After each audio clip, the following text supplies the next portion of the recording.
if you're going to use somebody as an emotional processor, they have to obey 4 rules. Keep it confidential. Do not judge you or the person or thing you're talking about. Do not fix it. You're listening. You're not fixing. And don't take it on as a burden to yourself.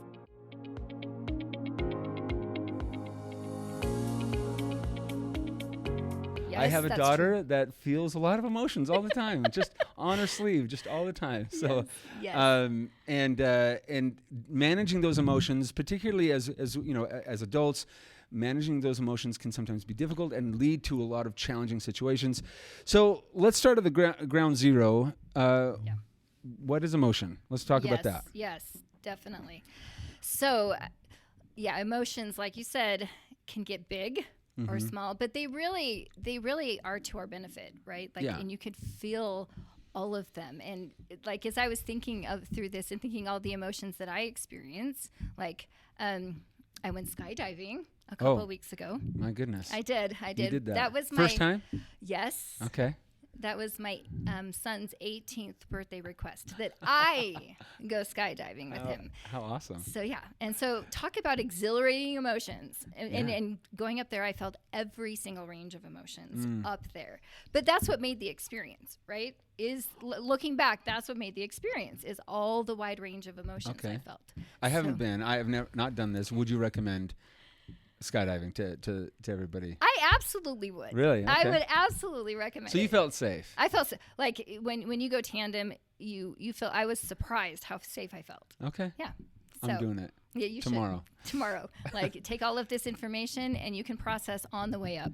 So obviously fear and potential concern for your safety, but also exhilaration and joy, excitement, joy. Yeah. Okay. And that's why, like, I think when we get afraid of emotions, like the harder emotions, anger, fear, sorrow, kind of like are the ones that haunt us. But we have to also realize that, that's how one of the ways we know we're alive or we experience ourselves is through emotions. Like, I mean, I know you recently had a baby. Like, yes, what I kind did. of emotions come with that? Oh, the whole range, right? Whole range. And right now, going on very little sleep, I Right? have all sorts of other emotions that are coming up for me. So Exactly. So, but that's what makes life worth living is, Yeah. I mean, not just emotions, but how we experience those. And it makes also life worth not wanting to, like, be there. So that's what is important to do is I want to, like, really address how to make your emotions work for you, not against you. Okay. So let's jump in. So what are emotions? The word literally means energy in motion. Energy in motion. Okay. Yeah. So if you think about that, and because as therapists, we go to lots of trainings and lots of updates, and so that was one of my favorite takeaways from one of my continuing education. And it's something that I've held on to. And that's why I think it's really important to kind of like conceptualize this idea, because as I did, I was able to help people really work through their emotion. Because a lot of the things that we hear complaints about with wellness is like, I have no energy. But yet we have emotions that are compact with energy. Energy in motion. Yeah. So the idea is to utilize that energy instead of numb it, push it away, Because that's the response that we want to do when we're dealing with challenging emotions, like you said, sorrow, pain, guilt. These are emotions that we want to kind of make go away. And whatever method that requires, sometimes we turn to vices, sometimes we want to numb out in whatever capacity, because it's like feeling those emotions is not okay. Right? And talk about that just briefly, because it's you kind of addressed it already. Like, it's okay to feel the wide range. In fact, that's the intention. Yes. And the beauty of the tapestry of life, and they can teach us things. And if we just numb out or turn away or kind of run away from some of these emotions, even past trauma, it can really cause more harm than good. Absolutely. So that's the key, is learning how to utilize the energy instead of push it down. So, like, another really good concept that I feel when we talk about what is emotion is it's our biological way to give us information. So, like, for example, in our car, if we have the gaslight come up, that's a super helpful signal. Yeah. Right? Super helpful. Yeah. If we ignore that, that's not going to be helpful, right? Right. And so that's kind of in like, A, it's energy, but B, it's just information. Just information. So on that topic, I love, some of our viewers might recognize the name Dr. Johann Hari, who's very famous for a lot of his work around depression and addiction. And I love one quote that he said. He said that your depression, your anxiety are not malfunctions of the brain. They're signals to be paid attention to, that they are trying to teach us something about the challenges that we're facing, and maybe ways that we need to, things that we need to look into in our lives to kind of adjust and tweak and course correct. And if we just immediately turn from those emotions again to other vices, or to numb out, or run away from them, we're not paying attention to the signals that are being provided to us. So it's not a malfunction. I think that's a, if that's a takeaway for today, our emotions, our negative emotions, are not, a signal to us that that something's wrong with us. It's a signal to us that we need to kind of pay attention to and give way to like say, okay, what's happening here? What can I learn from it? Exactly. And that's the mindset of which you want to go into this emotional processing with. If you have that mindset of like, oh, I need to pay attention, because the medical field has really embraced that too. Like, pain's not bad. It's just an indication of something going on that we need to pay attention to. Yeah. And that, like with the whole opioid issue, that was the issue. It's like, whoa, we're numbing out pain. Is that what we want to do? Yeah. Like, or do we want to really understand the pain? Yeah. Pain is a good thing. Yeah. Even though it's challenging. Helpful. Yeah. And that's what emotions are. Emotions are helpful, right? Good. But if we pay attention, and there was one seminar I was sitting through, and this will stick in my head forever. And because she was like neuroscience is kind of showing us that you literally only have to feel emotion for 90 seconds. 90 seconds. That's it. What do you mean by that? That means that's how long it takes to go through your biology. Okay, so if I'm feeling fear, what do you mean? Like, I only have to feel it for 90 seconds? Because I've been in situations where I felt fear for a lot longer than 90 seconds. Exactly. Exactly. But that's the biological response. That's how long it takes to go through your, because emotions trigger other types of things, right? And so if we pay attention to it and acknowledge it, you can get that to pass faster. Now, of course, like, I think you'd have to like be meditating for 8 hours a day and really practice to be able to accomplish that. But the mindset is like, these are like waves that are going to pass. They're not something that we have to respond to or reside in, like reside get stuck in. I like that. Get stuck in. Yeah. And in fact, there's a quote that I really like: that which we resist persists. So the sooner you acknowledge the emotion, pay attention to it, the sooner it will pass. It's like a wave there. Yeah, and I've heard it described at times where like you think of your emotion, and this is a mindfulness practice where you can kind of actually visualize your emotion as something, picture it as an orb or a wave or some kind of thing, and separate it from you, like kind of detach it from you for a moment, and like you can watch it. Some describe it as like the thought parade. Some describe it as like weather patterns in the sky. Just like watch the weather. Others describe it as like something that's on stage for a moment, but like the next scene will be coming, and you just kind of allow it to exist for a moment, and you just observe it. So it's not necessarily anger, and it's not like I'm broken. It's like, okay, this is coming through me. And this is, I'm experiencing this. A, what is it teaching me? And B, this isn't permanent. Yes. That this is something that will subside, that this will move on, and the river of emotion will continue to flow, and allow it to kind of like move through us. Yes. And that's the exact mindset of this, is like, oh, let's step back from it and look at it as information, right?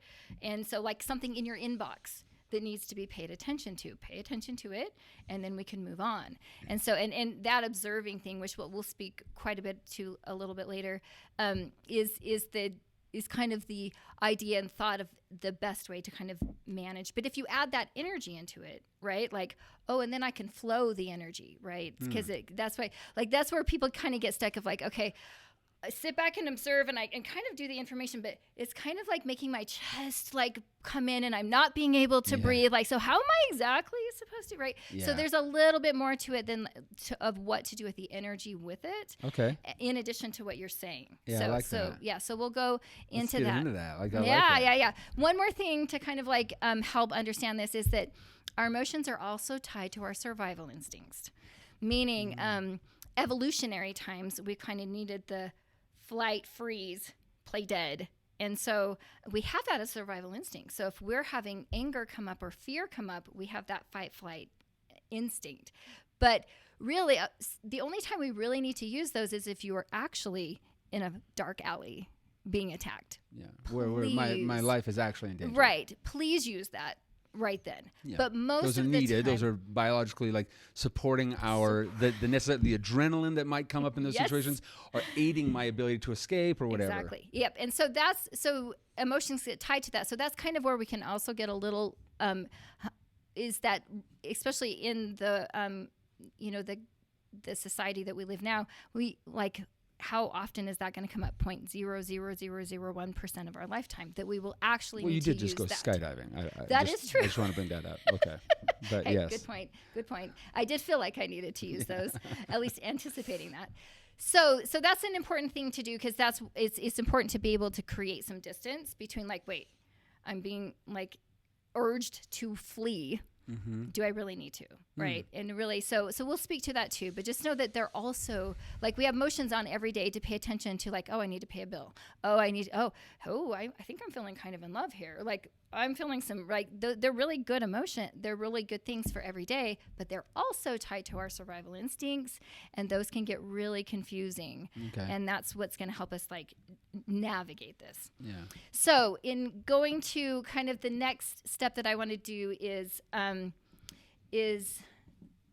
go through like 4 elements. I had a 17-year-old sit down. She's like, all right, Holley, I need a step-by-step on how to get through my emotions. I need you to give me a list of things to do. I'm sure people are watching right now saying like, yes, that would be nice. Right? Please, Holley, please do that. And so that's what I want to kind of manage. So that's why I call them elements, because it's not like a step-by-step. Like, these are elements that are included, but it's kind of like teaching somebody how to swim, right? You can go through the physics of swimming, but until you get in the water and float, you kind of have to experience that, right? Okay. So these are elements to do, but we You need to put them in practice. Yeah. And a little trial and error as well. Okay. So this is the first element, become aware. And we've kind of already spoken to this.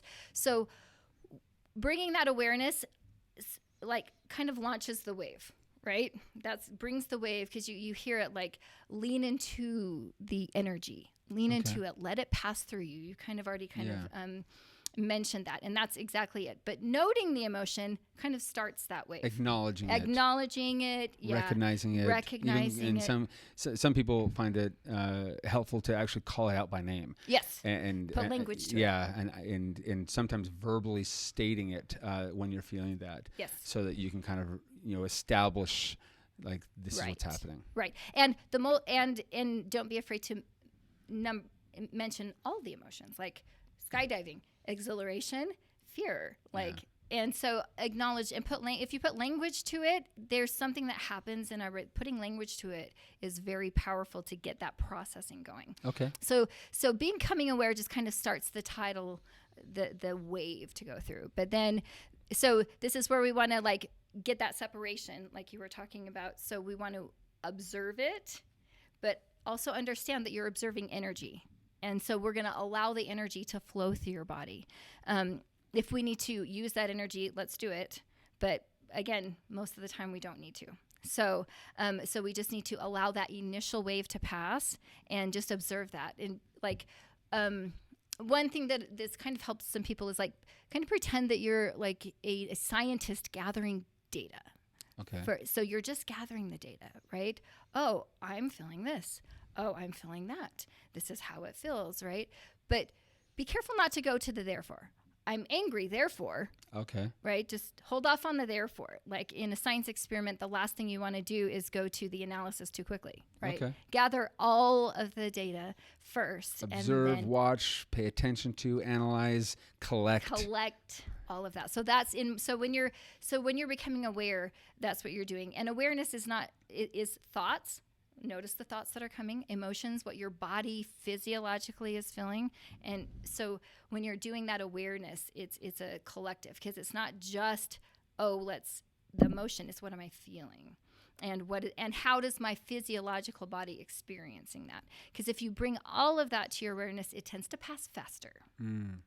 So, all right. So that's the first element, is becoming aware and just being that witnessing observer. Okay. Creating that space, which takes practice. Yeah. So the next one is to be curious, because the next step that we naturally tend to go to is overthinking, racing. Like, I'm feeling this, because like that's when we get into our survival instincts. I'm feeling this, especially anger, fear, and especially if it's intense. I'm feeling like an urge to do something, so I need to. So instead, the skill, the element, is to be curious about it. I'm feeling some stress. Pretty intense stress, like almost panic stress. And I don't really feel like I am in a situation that would require that, right? And so be curious about it and really just kind of allow your body will speak to you. So let me ask you a question about that, because you said, like, I'm not in a situation that I should be feeling that. So I get the notion, like, maybe my life is not in danger. Right. Like, let's talk about like maybe like workplace stress. Like I'm at work, I've got deadlines, some things at home are stressful. I forgot to do this or do that, and whatever. Like, I've got some things going on at home, I've got some things going on at work, and I have some conflict, and I'm feeling stress. Yeah, my life is not in danger, but I definitely feel some stress. And so, are you saying, but the statement that you just said earlier, when you said that I'm not in a situation where I should be feeling that, did you mean like that I shouldn't be feeling stress? Or that, like, I should put it into context, or help me. Great question. Okay, so again, that goes to the survival instinct. So I'm feeling the intense panic, right? But I'm feeling it because I can't open this email. So for that email, and so my body is being like urged to kind of run away, right? Okay. So that's not appropriate for the situation. But this leads to the curiosity. Okay, so then I'm feeling intense. So gathering the information. So what could that be? And you just did exactly. Okay, well, have this stress. Because what's stress? Stress is an emotion we feel when something's important to us.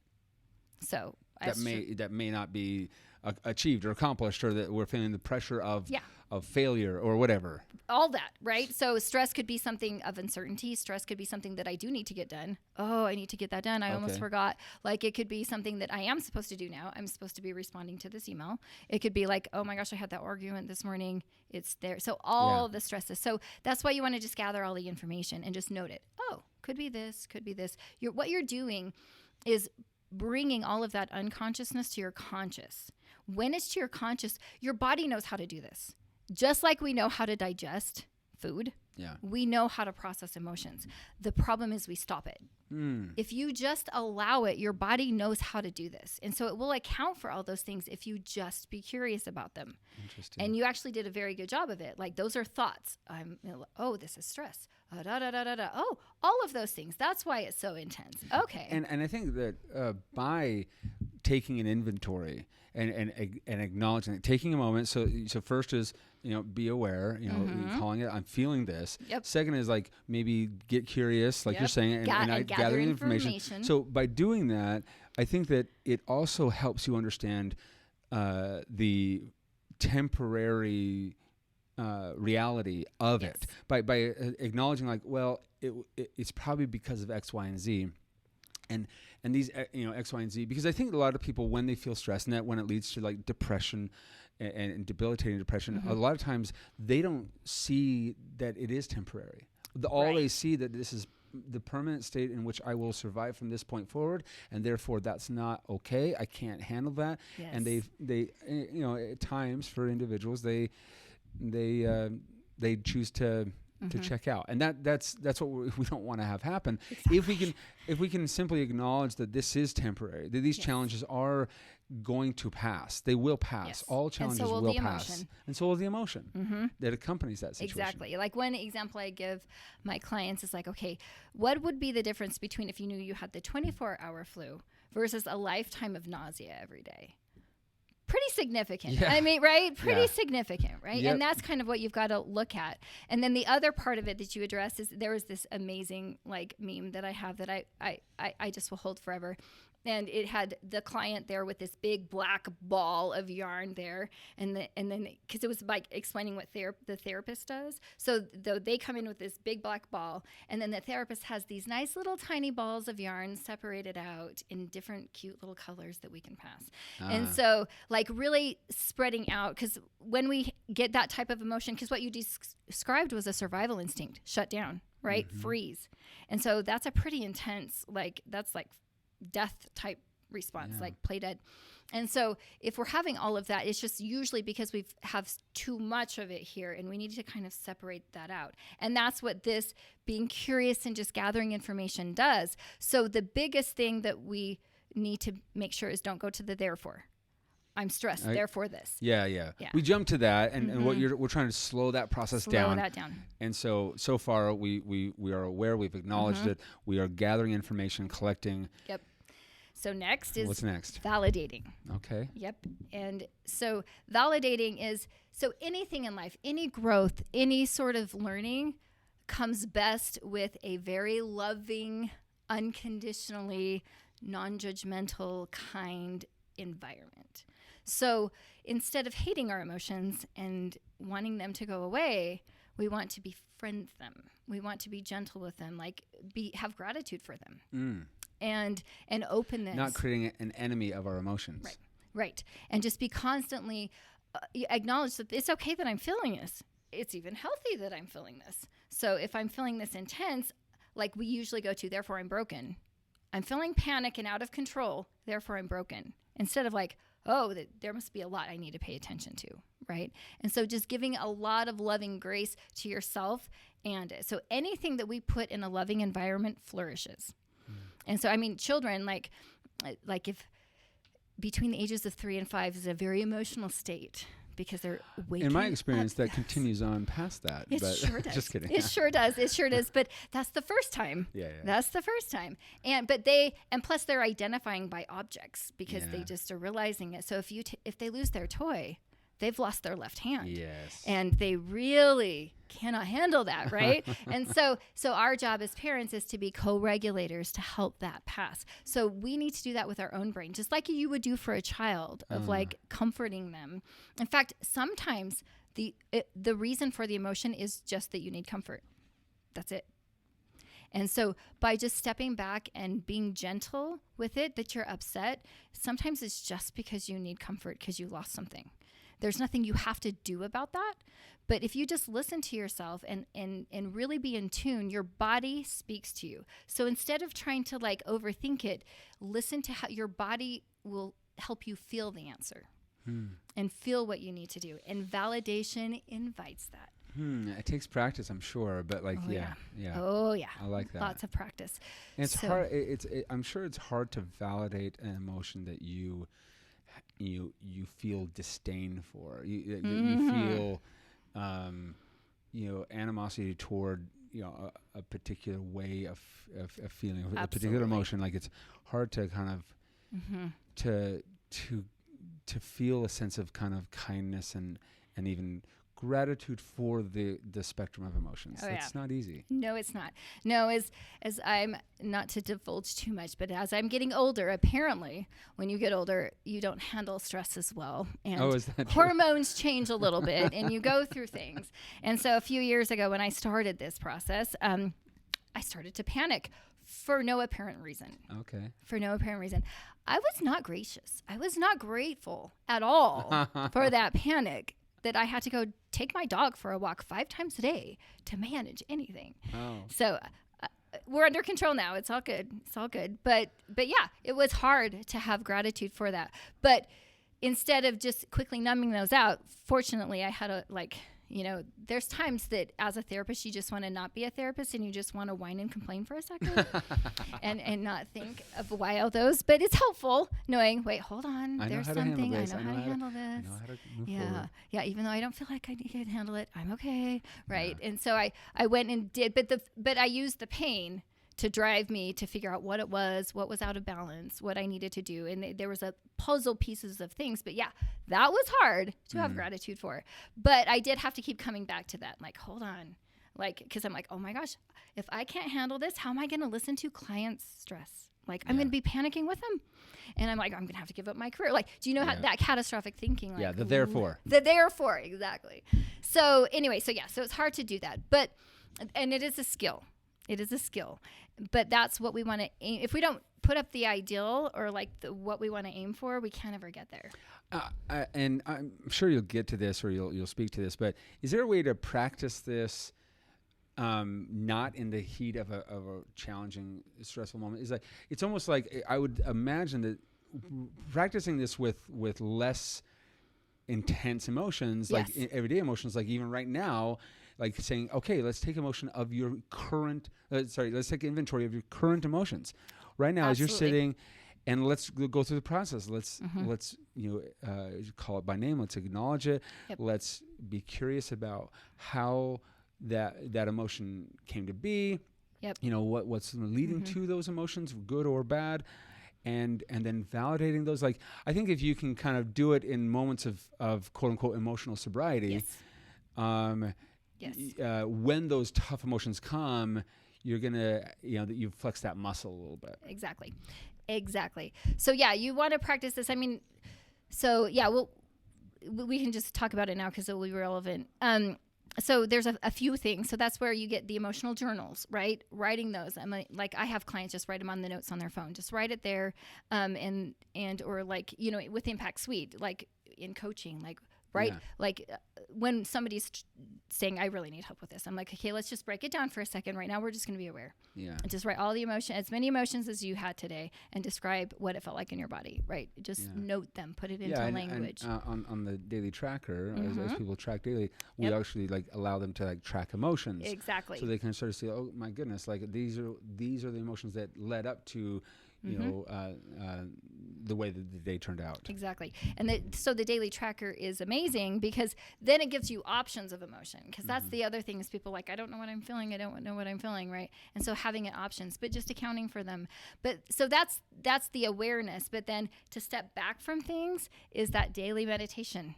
I mean, there's a reason for that, for lots of reasons, to like slow down your heart rate. Because that's the other thing is when you're in this state and it's not passing, it's to go back to the basics, like go back to the breath, like become aware of what it feels like in your body. If you can bring the body awareness up, it'll pass so much faster. Now, just for those who are listening that are maybe less familiar with meditation or how to, or what is it, like give a brief kind of idea of like, and when you say daily, are you saying like kind of like when it comes up, we recommend that you meditate, or is it like, hey, every day at this time, just kind of block it out, just like you brush your teeth, like just meditate in this time? Yeah, great question. So I would say both. So I would say like, and when we say daily, if you get it into, let's be mindful of perfectionism. Let's, if you just do it 3 to 4 times a week, you're doing great, right? But daily meaning that like it's kind of a mind muscle. So here's how I describe mindfulness. It really can be anything, right? So mindfulness is, like your brain is naturally designed biologically to look in the future or the past to protect yourself, right? So it goes off. So mindfulness is putting it right in the here and now.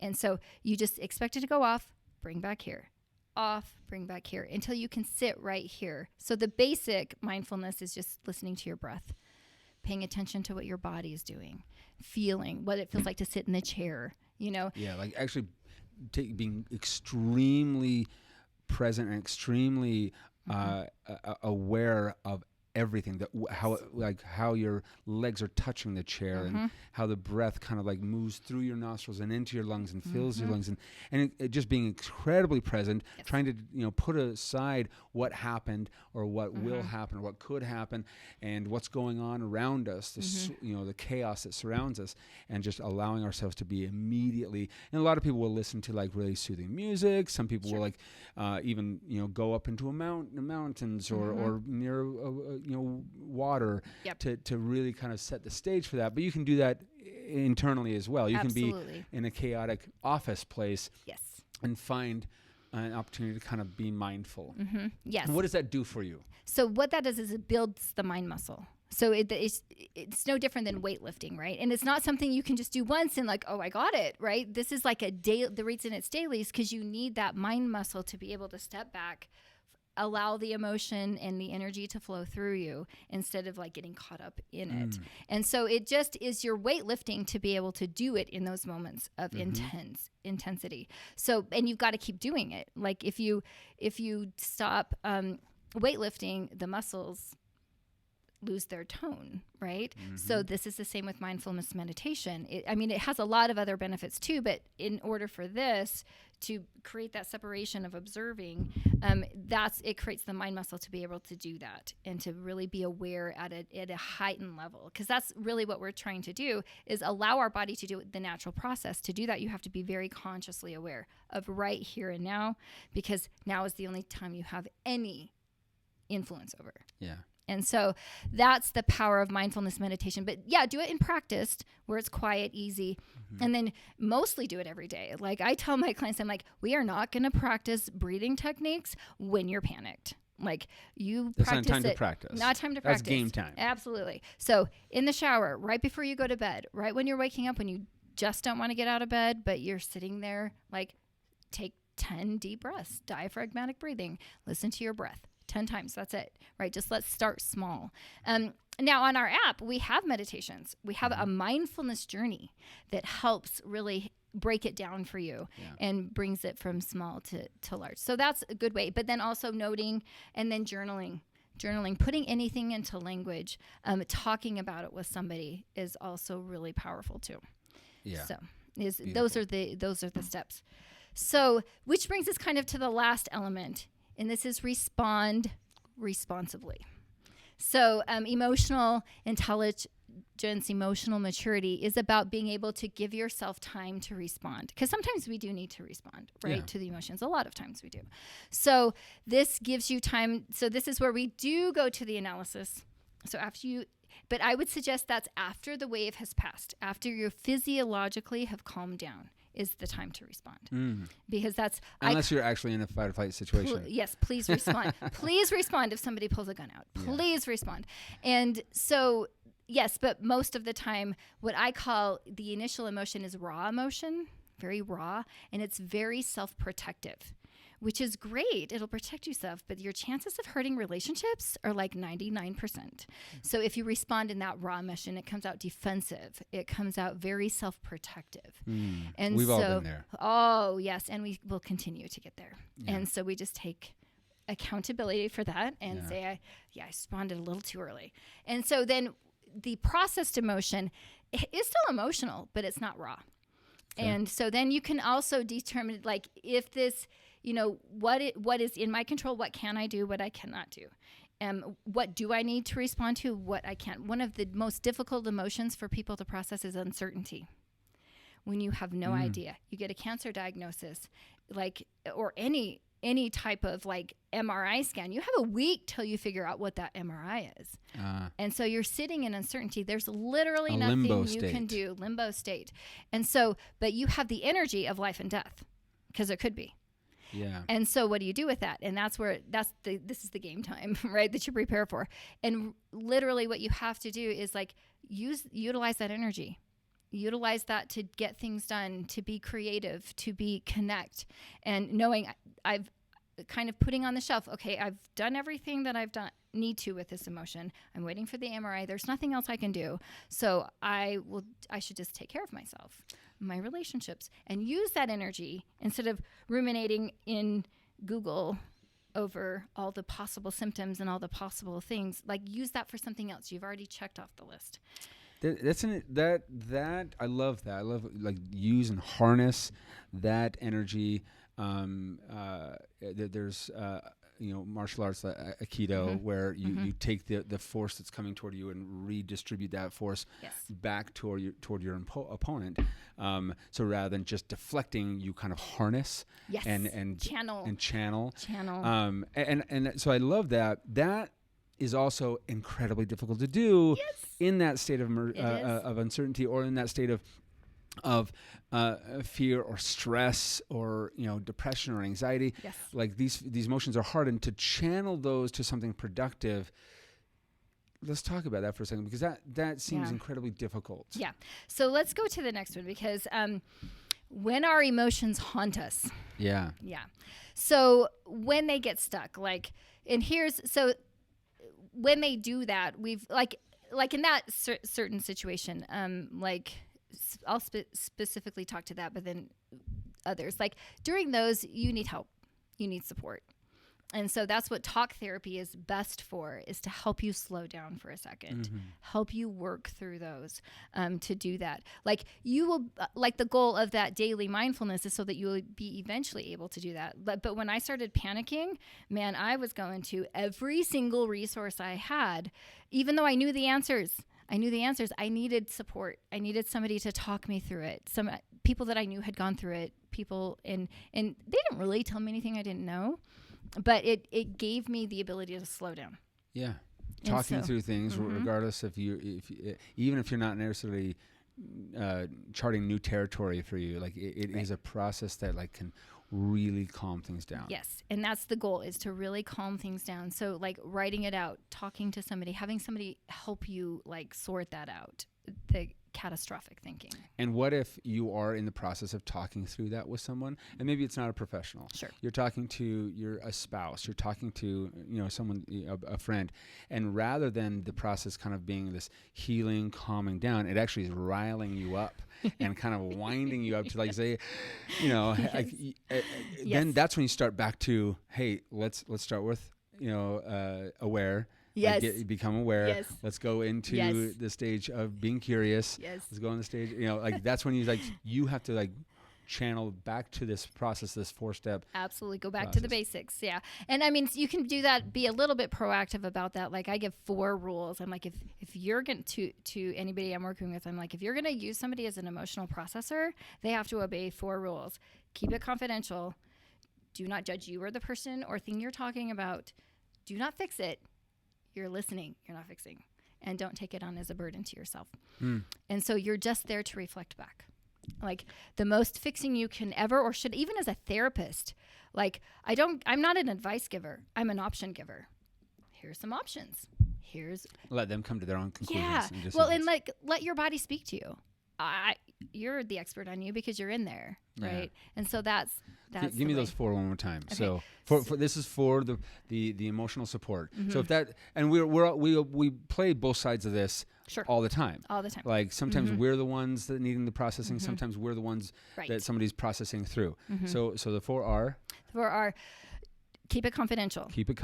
Yeah, so you can say anything, right? And so don't judge. Yeah, don't judge.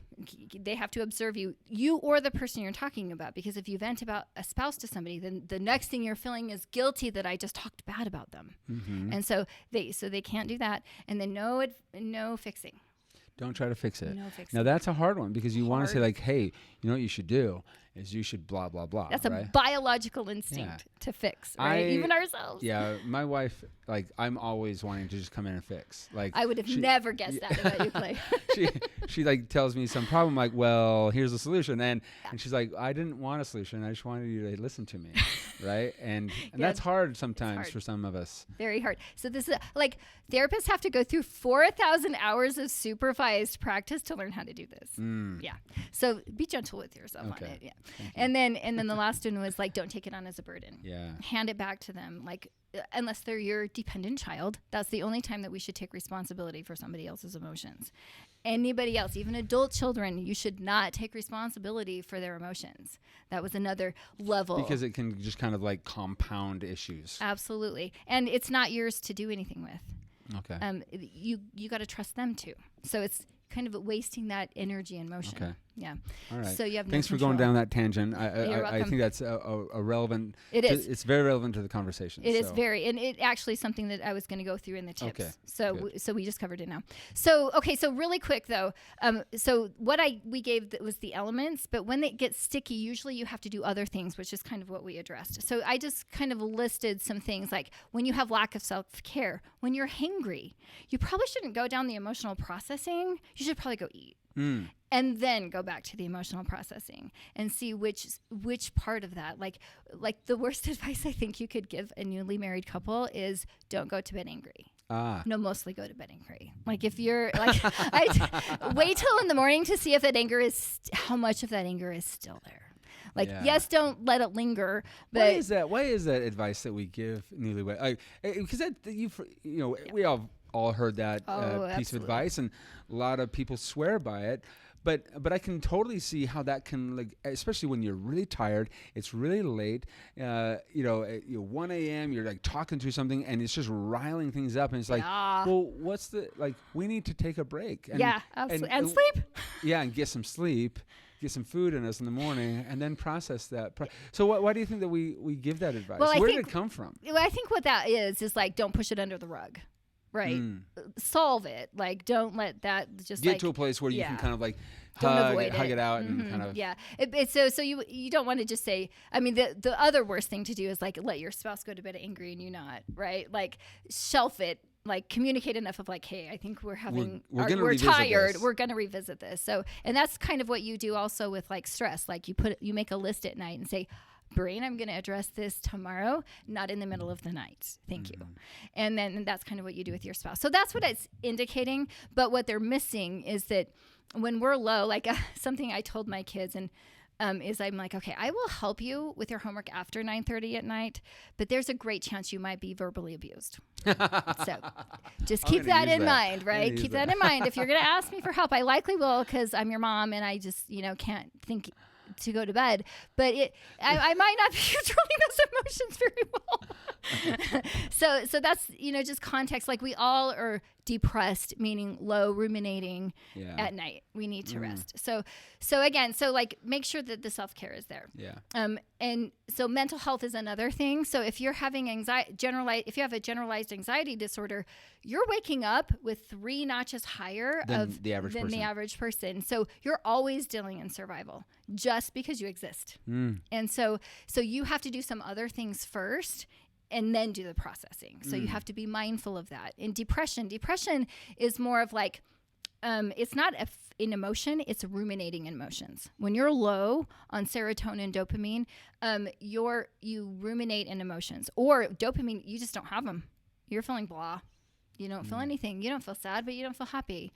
And so you're lacking some of so there's tools you can do to raise those, including exercise, right? Doing something first and then processing the emotion. So if I'm ruminating, you want to shelf that. And note it and shelf it, and then go do a healthy outlet. Go do something else first. Get some sunlight. Get some fresh air. Get some of that dopamine. Get some of that serotonin, and then take it off the shelf. So you just got to keep that in mind. With ADHD, like the brain likes to ping everywhere. So with adult ADHD, we have more of a internal hyperactivity. So emotions are pinging. It's like emotional chaotic. One of my clients described it like, I feel like I have a washing machine brain. Everything's just, but I can't concentrate long enough to process it or pass it. It just is all pinging. So then you have to go get some stimulation to calm that down. So go on a hike, go on a run, process while you're on the run, get some stimulation, dual focus and get some, and that's why like mindfulness for somebody that has ADHD, they definitely need to be dual focusing. Like I have fidget toys. So the idea, the typical, crossing your legs and kind of more of a monk approach to mindfulness. Right. That won't work for someone with ADHD. They need to go on a walk. They need to kind of do something that with kind of repeated motor skills, kind of moving and then processing that environment. Exactly. And so, and a couple of others, hormonal shifts. Like we all have hormones, male and female are different. Be aware of them. Different times of life, we have those. They cause emotional disturbances, and we feel it a lot bigger. And so we just want to be gentle with that, right? We want to like work with ourselves on that and educate everybody else around us, but take it responsibly. And then another kind of word out there is emotional dysregulation challenges. That's when we come to the unresolved trauma. Okay. Like when we store traumatic memory, we don't recall it, we relive it. We time travel to that time when we felt powerless, and we respond in that way. So we need to be aware of that. And usually those are survival instincts. So there's a whole nother topic on that one. Okay. But being aware of that, of like, oh, I'm time traveled. I'm back to when I was 15 years old emotionally. Usually there's no images to it or narrative. And that often requires professional guidance to really deal and treat trauma. But even with that, there's tools, somatic tools. There's things that you can do bilateral stimulation. There's things you could do to get yourself but most of it's getting back in your body, in the here and now, because you're just time traveled back to that place. So those are just things that can cause a little bit more stickiness. Yeah. And so, but that is when you need professional help and just to help you understand what to do about those and to minimize the impact of it in order to you still have to do the stuff that we talked about at first, but you might need a few extra steps to be able to be in a place so you can do that. Do it when you're in a state that's capable of addressing and being mindful and being. I like that. Yep. So anyway, so kind of summarizing up. So there's so emotions like energy and motion, like making sure that you're observing, stepping back. 4 elements: be aware, be curious. But in those 2, you're just gathering information. Don't go to the therefore. Validate it. Comfort. Give a nice warm place for that emotion, and then respond responsibly. And then if you have different challenges, if you are haunted by your emotions, there could be pretty valid, well, they're all valid, but like there's things you need to do in addition to that that will enable you to do that. And if you don't do those, you won't be able to do this. And so understanding and working with those, like that's not you're broken. There's something going on that you need to address and add to. But there's workarounds for all of it.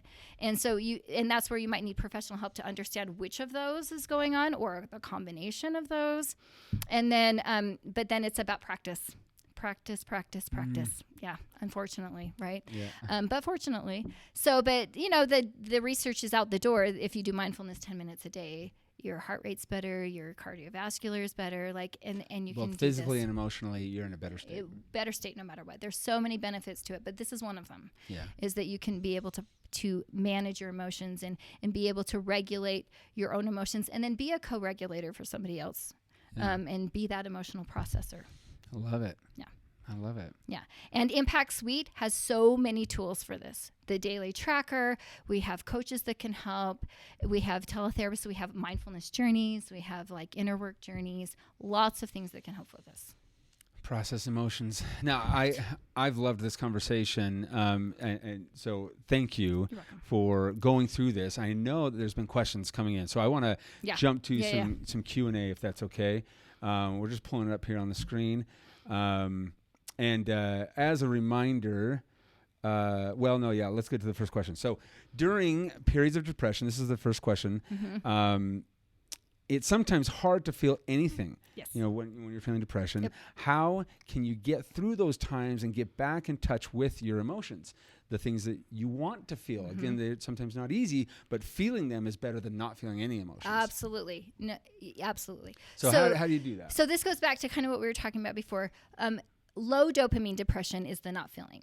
Like low serotonin is more of the ruminating, hopeless, that eventually leads to suicidal thoughts. But but low dopamine is there. And so you just need to increase that dopamine. Like that could be getting out in the sunlight. That could be doing your healthy outlets. That could be but self-care is the first thing I tell people of like eat, sleep, move, breathe. Those are the fastest way to replenish your dopamine. And so focusing in on those first and the self-care first, and then going to, now, of course, there could be other reasons for that. And so you want to visit your doctor, check your blood work, go to a therapist for this to see if it's clinical, if it's like burnout, if it just depends what it is, right? Yeah. A lot of times that so you just got to find that etiology. You got to find, why am I depressed, right? And reset that. And so because it could come from a myriad of places. So, and that's what experts do. Like, you could go read a million books on that and I self-identify, or you could go to a professional and they can help, like, oh, this is what that sounds like, like, oh, what do I need to do? Oh, great. And so, but this is one of those things that you need to do something first and then get into the emotions. Yeah, good. Yeah. I like that. Let's go to the next question. So what can we do with emotions that don't seem to have a cause? Like feeling sadness or anxiety for no reason at all, seemingly. Yes, exactly. So this is where that gathering of information, right? Being curious. Your body knows. Our job is just to bring it all to the conscious awareness and put options. Your body keeps the score. Your body keeps the score, unfortunately. And fortunately, right? Yeah. So if we bring it to there, and just kind of like sadness, what's sadness? It's an emotion that tells us we've lost something, that we're missing something.